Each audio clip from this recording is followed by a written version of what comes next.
Why is it that some people have faith and some people don't? Is it the quality of the mind, the purity of the mind, the concentration of the mind, the faults of the mind?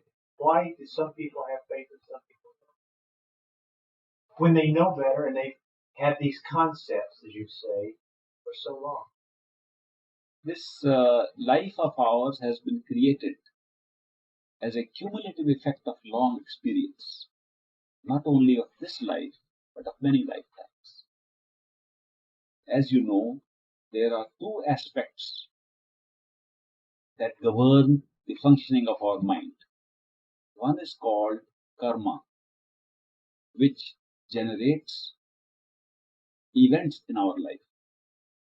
The pralabdha or fate or destiny creates such incidents like birth, death, accident, and so many coincidental happenings of life. They are all created by pralabdha. Then there is the kariman karma, which is when the mind feels it can choose between options, alternatives, and make decisions. And that karma, which is called action karma, is the one which leads to further destiny. So when we live in this life, there are two types of karma operating. The one which is already determined, the one which we are making now. The fate karma or the action karma. The pralabdha and the karma. The whole of life, from birth to death, can be filled up with these. It looks like there are several signal posts put into life which are pralabdha. We were born with it. We couldn't help it. It just happened. Where we were born, when we were born, we couldn't help it. It started. And then after that, so many things happened over which we had no control.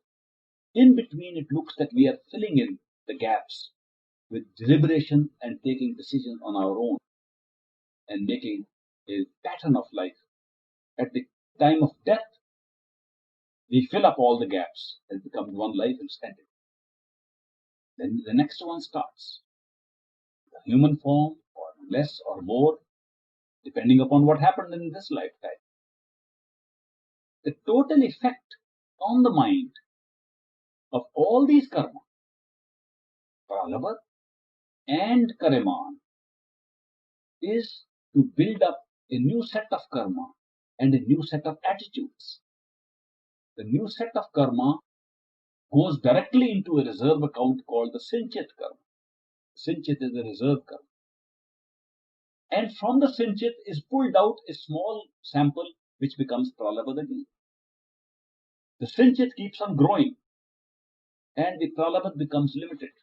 So if we have been in this path of long experience on the physical plane for billions of years, birth after birth after birth, then we are all souls in the physical level.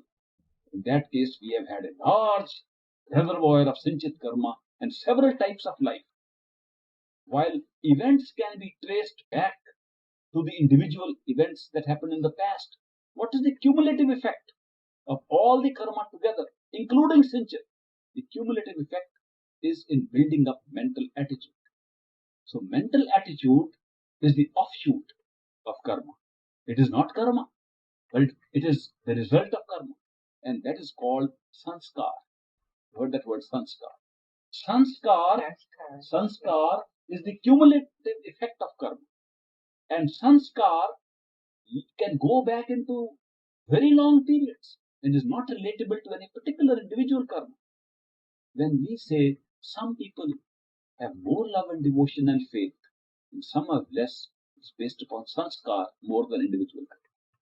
We come with these sanskars based on the large amount of experience that goes behind us.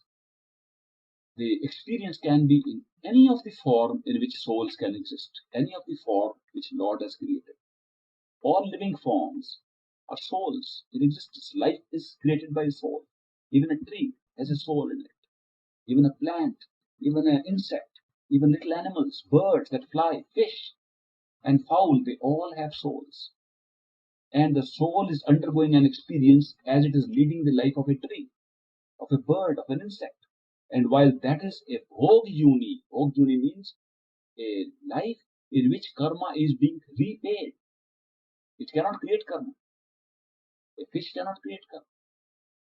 An insect cannot create karma. A tree cannot create karma. They have come to repay, not to create. The only form in which we create karma is the human form. Because the human form alone goes through the experience of choice making, of free will. This free will is responsible for the creation of this karma. So, when we go through a long process, because of karma of one lifetime, we go through a long period as a tree. The sanskar is more of a tree than of the human. So we become wooden, we become dense, we don't want to budge from the position we take, and these can be seen as we live our lives. After that, you may have a few lives which are different. You have a few lives of birds. You want to fly, you don't want to get tied down, you feel miserable if you're at one place. All those attitudes and tendencies, propensities. Attitude is not the right word. Propensities and tendencies. Those propensities and tendencies are created from this sanskar. When we find different people and you could have access to their past lives, you would find that the cumulative effect of past lives creating sanskara is really responsible for some having faith so quickly and some not. When one is exposed to a spiritual path, say a perfect living master. Why do I say perfect living master? Because there are a lot of living masters, lots of them.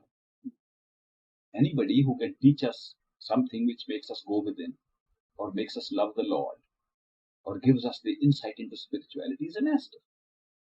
There are lots of them, but there are very few perfect living masters, extremely rare. What's the difference between the two?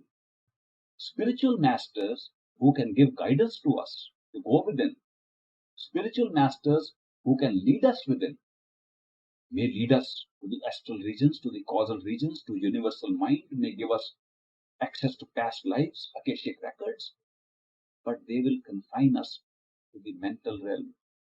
They do not take us beyond the mind. Therefore, they do not take us beyond karma. So long as you are within the mental regions, you do not go out of the law of karma and reincarnation and rebirth. But when you meet a perfect living master, his consciousness has gone beyond the mind. He goes into the pure spiritual regions which are beyond universal mind, even, which are beyond karma, beyond Akashic records. When you meet such a person in the course of this evolution of spirituality, in the course of your own lives, you meet such a person once and have an eye-to-eye contact once with no word exchanged, you have broken your own chain of rebirth at that point. How many times you may come again before you get away is a matter of time. Is a matter of time to be determined by your sanskars, by the package of karma. How much love and devotion will grow in you will depend upon what previous lives you had led up to that point. But it is certain that you are a marked soul who will be going out. Then it is a certainty you will be initiated into the spiritual path if you have had that experience with a perfect living master, who, although he is amongst us, although he is an ordinary person, is carrying that consciousness, and therefore he is blessing like Lord directly blessing us. The experience is that the Lord has directly walked into our midst, come all the way down. Yeah. Then he blesses. Come on. Yeah, this is the one I wanted to take back with. My lost sheep, I'm going to pick you up and take you. It's that experience. After that, initiation is inevitable. And once initiated, going within and having love and devotion is inevitable. Then the time that we take, or the differential of time that we take, or different people take, depends upon what was the type of karma immediately preceding. So you see some distinctions between people. Some have a hard time overcoming the doubts of their mind, constantly arguing to themselves and to others, trying to constantly get some reassurance, not being sure, still afraid to do the next thing. And there are others who are just waiting as if they were just ready to get it. Mostly you will find that when we have had a series of experiences of human birth, we are more ready to go.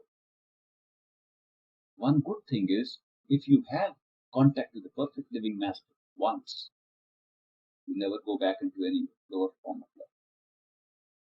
If you have been initiated by a perfect living master, you have to go out of the system within a maximum of 4 lives. So it's a very short period compared to how much time we have spent here. These look like fancy things, but they are real. And the reality can be seen within, because all these things are being controlled almost automatically from the various levels of consciousness within each one of us.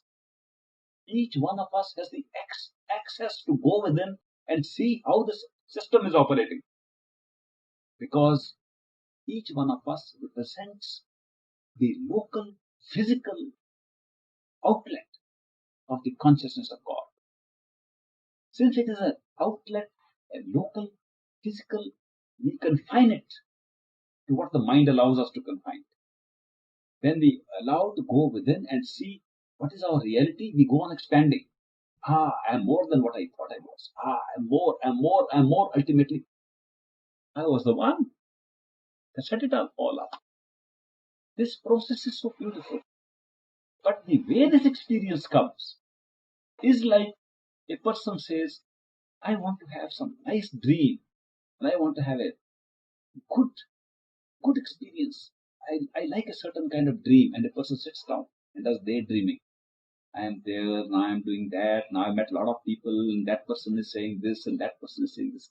As the dream continues, all the persons look real, and all of them become real, and the whole real world comes up in that dream, and it's all made by one person. And one person says, I want to get up out of this. I'm fed up of this. Another says, but you can't get up. How do you get out of this? Third person says, do you know masters exist? Then another one comes, I am the masters.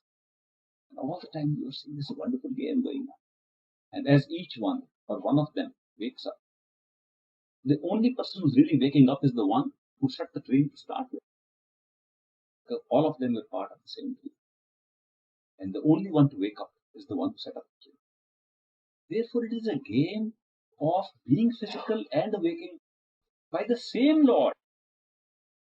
And why has he set up this strange game? Why should he go to sleep and dream? I can ask a question. Why do you go to sleep? Do you know sleep is a lower level of consciousness? Is that right? You go to sleep every night, it's a lower level of consciousness. Why do we sleep? We know it very readily. Now I'm done with my work, I'm finished and tired, had my dinner, nice, let's hit the bed and go to sleep. Why? Rest. What? To rest. To rest from the stress of wakefulness. And why do I wake up in the morning? To get off from the stress of sleep. And why do I wake up further? To get away from both. And why does God, the ultimate creator, set back into creation this whole system of the many to get over the loneliness of the one? And why does he then cancel out all this and make arrangements to get back to the one to find out the truth, the reality? So it's a continuous cycle, and it makes sense at every level. The whole thing is so well set up in such a beautiful balance, such an equilibrium. It's a permanent game.